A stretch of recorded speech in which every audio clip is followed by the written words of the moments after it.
ছাত্র আন্দোলনে নিহত হওয়া রংপুরের প্রথম শহীদ আবু সাঈদের মরদেহ কিছুক্ষণ আগে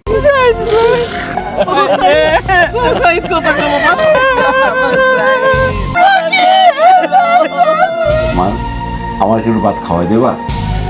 আচ্ছা খাবি? আচ্ছা নে নে। বিসমিল্লাহির রহমানির রহিম।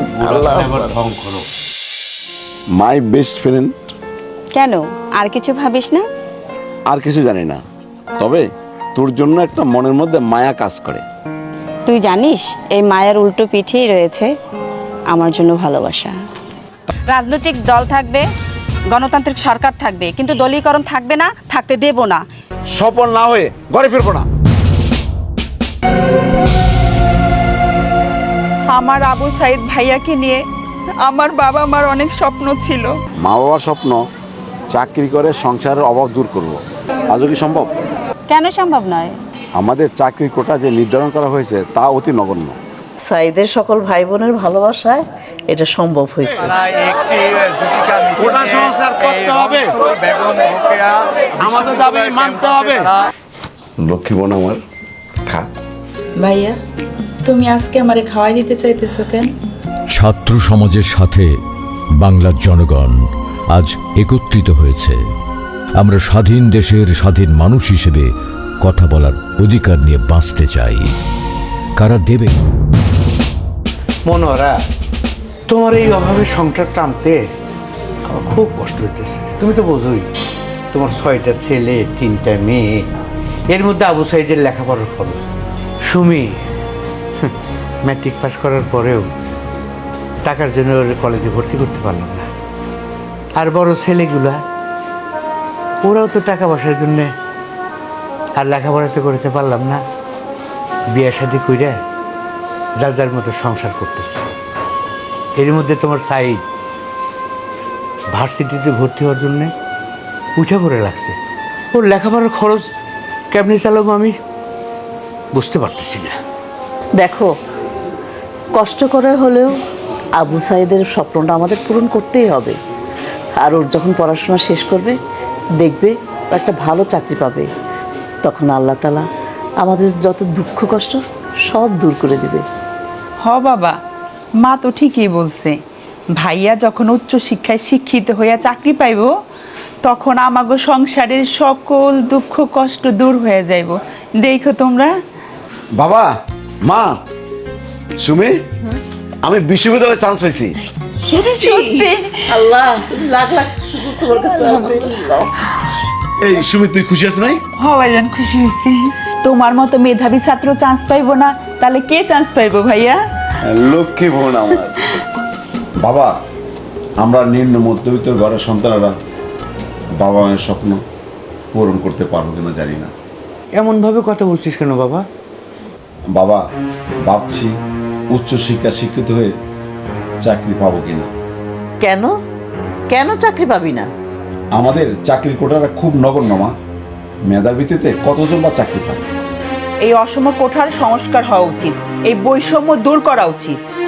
এই বৈষম্য দূর করবে কে? এই বৈষম্য দূর করতে আমাদের ছাত্র সমাজে একদিন জেগে উঠবে। দেখো ভাইয়া। তোর কথা যেন সত্যি হয়, সেদিন আমি হব এই রাজপথের যোদ্ধা।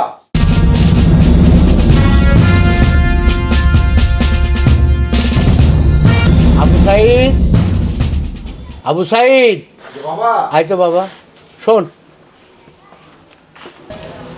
বাবা, হ্যাঁ, তুই এই ভার্সিটিতে ভর্তি হবি, কত টাকা লাগবে তা তো বললি না।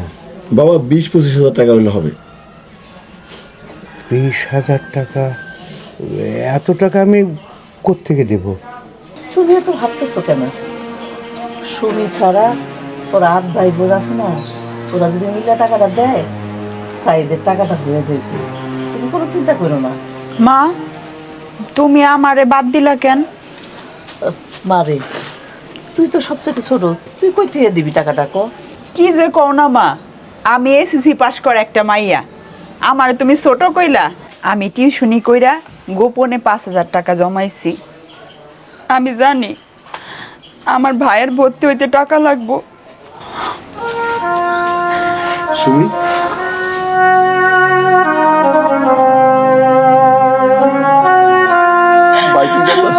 এত ভাবিস?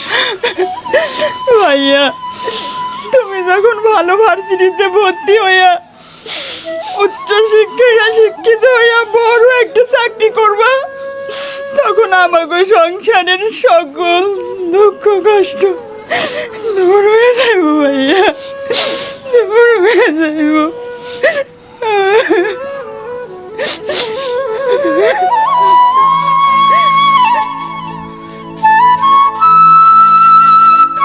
সত্যি তোর বোন সুমি তোর কথা এতটা ভাবে? হ্যাঁ হুমেরা, ও আমার লক্ষ্মী বোন। ও আমার সব ভাই বোনদের মধ্যে ও আমাকে সবচেয়ে বেশি ভালোবাসে।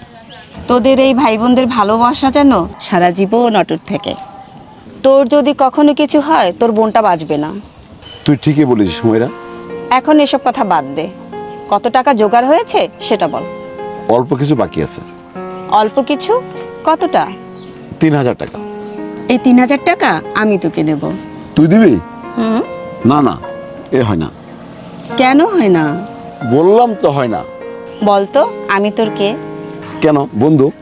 কেমন বন্ধু? My best friend. কেন, আর কিছু ভাবিস না? আর কিছু জানি না, তবে তোর জন্য একটা মনের মধ্যে মায়া কাজ করে। তুই জানিস এই মায়ের উল্টো পিঠেই রয়েছে আমার জন্য ভালোবাসা।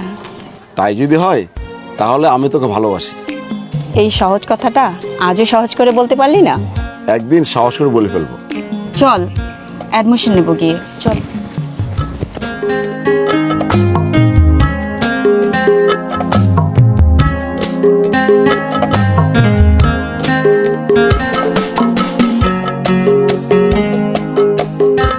বাবা, আজকে তোমার এত খুশি খুশি লাগতেছে কেন? খুশি লাগবে না রে মা, আবু সাইদ আজকে ভার্সিটিতে ভর্তি দিতে পারছে। আলহামদুলিল্লাহ। হ্যাঁ, সাইদের সকল ভাই বোনের ভালোবাসায় এটা সম্ভব হয়েছে। মানুষে বলে যে 2-এর অধিক সন্তান থাকলে নাকি বলে সংসারের বোঝা হয়ে দাঁড়ায়, কিন্তু মানুষ বোঝে না যে এই বোঝায় কোনো না কোনো সময়ে বড় ধরনের একটা উপকারে আসে। হ্যাঁ ঠিকই কইছো। আজকে আমার খুব ভালো লাগতেছে। ঠিকই বলছো। আল্লাহ দিলে আজকে শান্তির ঘুম ঘুমাবো। চলো শুয়ে পড়ি। হ্যাঁ চলো। যা মা, শুয়ে পড়ি। যা। আল্লাহ, নে, পানটা নিয়ে যা। তুমি পান খেলে না? না, আমি আজকে খাবো না, আমার ভালো লাগতেছে না। শুয়ে পড়ো।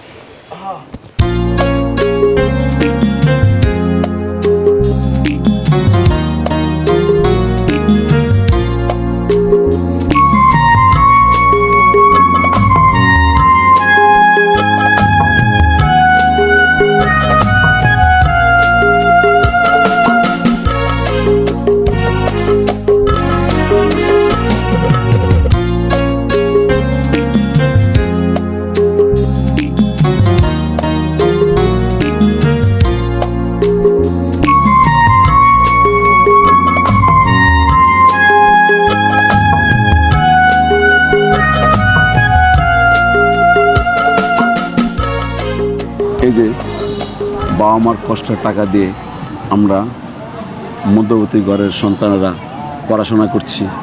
মা বাবার স্বপ্ন চাকরি করে সংসারের অভাব দূর করব। আজও কি সম্ভব? কেন সম্ভব নয়? আমাদের চাকরির কোটা যে নির্ধারণ করা হয়েছে তা অতি নগণ্য। মেধার ভিত্তিতে কয়জনের চাকরি হয় বলো? এই কোটা সংস্কার আন্দোলন একবার 2018 সালে হয়েছিল, কিন্তু ওই সময় ছাত্র সমাজ বিশেষভাবে উপকৃত হয়নি। বর্তমানে শোষিত কোটা অনুযায়ী একটি পক্ষ সুবিধা ভোগ করছে। এই বৈষম্য ছাত্র সমাজ মেনে নেবে না। তুমি ঠিকই বলেছো হুমায়রা, একদিন এই বৈষম্যের বিরুদ্ধে ছাত্র সমাজ জেগে উঠবেই। আর যেদিন জেগে উঠবে সেদিন কোটা সংস্কার করতে বাধ্য হবে।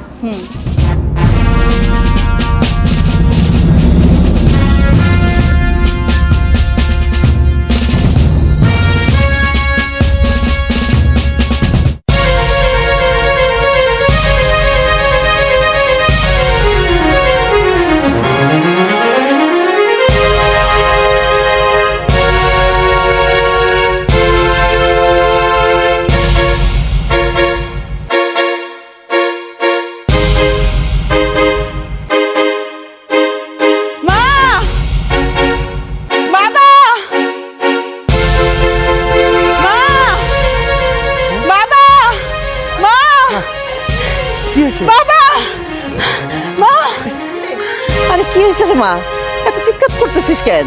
আমাদের সরকার ঘোষিত কোঠা সংস্কারের বিরুদ্ধে পুরা ছাত্র সমাজ তোলপাড় শুরু করছে। ঠিক আছে, একটু ঠান্ডা ও শান্ত হ, হাঁপাচ্ছিস কেন? হ্যাঁ বাবা, কোঠা সংস্কারের জন্য বৈষম্য বিরোধী আন্দোলনে নেমেছে পুরা বাংলাদেশের ছাত্র সমাজ। তাদের সমর্থন জানিয়েছে দেশের সকল রাজনৈতিক দল, সাথে সুশীল সমাজ এবং দেশের আপামর জনতা। হ্যাঁ হ্যাঁ, কস কি? বাবা, প্রতিটা জেলায়, প্রতিটা শহরে সমন্বয়কারীরা ছাত্রদের ঐক্যবদ্ধ করে নিয়ে রাস্তায় নেমেছে।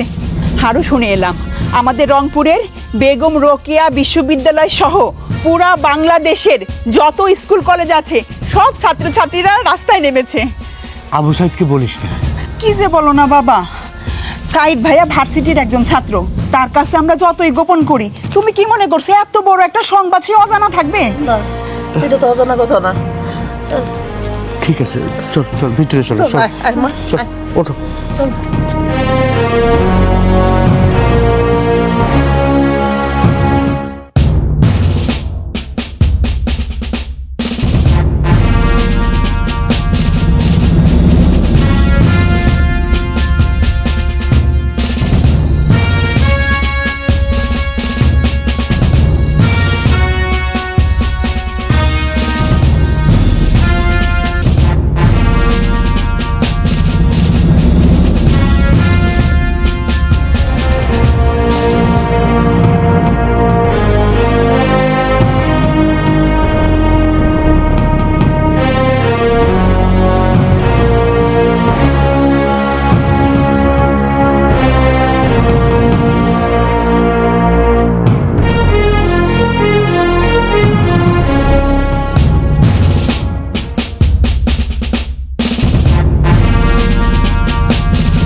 আল্লাহ, নামাজ শেষ হলো তোমার? হ, নামাজ শেষ হইল। দেশের অবস্থা মনে হয় গন্ডগোল একটা রেগেই যাবে। কি কইতেছো? না মনোহরা, পরিস্থিতি ভালো না। যা আলাপ আলোচনা শুনলাম তাতে মনে হচ্ছে একটা বিশৃঙ্খল পরিস্থিতির সৃষ্টি হবেই। তাইলে এখন কি হইব?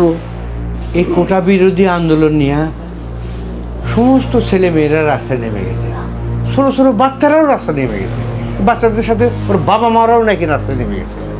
হাই হাই, কও কি?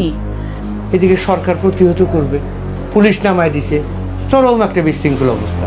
Slogan slogan, varsity, school, college, সমস্ত জায়গায় রাস্তাঘাট। আর বলো না, কি যে হবে আল্লাহ জানে। আল্লাহ রে আল্লাহ, কি জানি হয়। কই রে মামনি? বাবা, হ্যাঁ বাবা, এই চা। হ্যাঁ মাসুমি, তোর কথাই মনে হয় ঠিক হইল। সারা শহরে ছাত্ররা সব রাস্তায় নেমে গেছে, স্লোগানে স্লোগানে ভরপুর, কোটা সংস্কার চাই, কোটা সংস্কার চাই। চরম অবস্থা। ভাবছি ছাত্রদের এই আন্দোলন সফল হবে তো? বাবা, ছাত্র সমাজ 1952 সালের ভাষা আন্দোলন থেকে শুরু করে আজ পর্যন্ত সকল আন্দোলন সফল করেছে। ছাত্র সমাজের কোনো আন্দোলন বৃথা যায়নি, আজও যাবে না। বাবা সাইদ, তোকে এইসব আন্দোলনে যেতে হবে না বাবা। কেন যাব না বাবা? আমিও সচেতন ছাত্র সমাজের একজন, আমিও ছাত্র। ছাত্র হইলেও তোর যাওয়ান লাগবো না বাবা। তোর যদি কিছু হয়ে যায় তাহলে আমগো কি হইব? মা, কোটা সংস্কার না হলে বাংলাদেশের কোনো বাবা মার স্বপ্ন পূরণ হবে না। বাবা রে, সেই 47 থেকে শুরু করে আজ পর্যন্ত আমাদের কি ভাগ্য পরিবর্তন হয়েছে? যা ছিলাম তাই আছি, আমাদের ভাগ্য পরিবর্তন হবে না বাবা? বাবা দেখো, আজকের প্রজন্মই মানুষের ভাগ্য পরিবর্তন করবে। সেই বিশ্বাসে ছাত্ররা আজ ঐক্যবদ্ধ হয়েছে। মা, আসি। বাবা, দোয়া করো।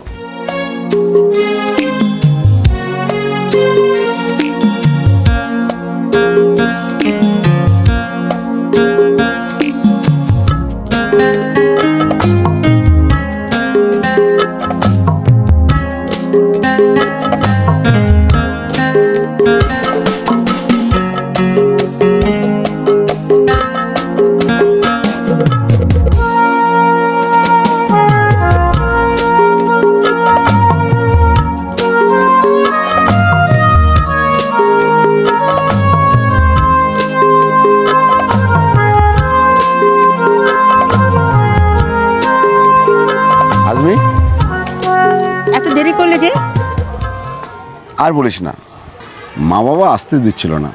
আমার যদি কিছু হয়ে যায়, ওরা ভয় পাচ্ছে। আমাকে ওই একই কথা বলে বেরোতে দিচ্ছিল না। বাবা বলে এই আন্দোলনটা সঠিক, এটা জেনে ওরা গুলি চালাবে। আজমি আঙ্কেল ঠিকই বলেছে। ভাষা আন্দোলনে নির্বিচারে গুলি চালিয়ে রফিক জাব্বারদের মতো ছাত্রদেরকে হত্যা করেছে। তখন আমরা পরাধীন ছিলাম। 1971 সালে আমরা স্বাধীন হয়েছি। শিক্ষার হার যেমন বেড়েছে, পাশাপাশি বেকারত্বের হারও বেড়েছে। এবার বাংলাদেশের ছাত্র সমাজ রাজপথে নেমেছে অগ্নি বারুদে। ছাত্রদের দমন করার অস্ত্র আজও পৃথিবীতে তৈরি হয়নি।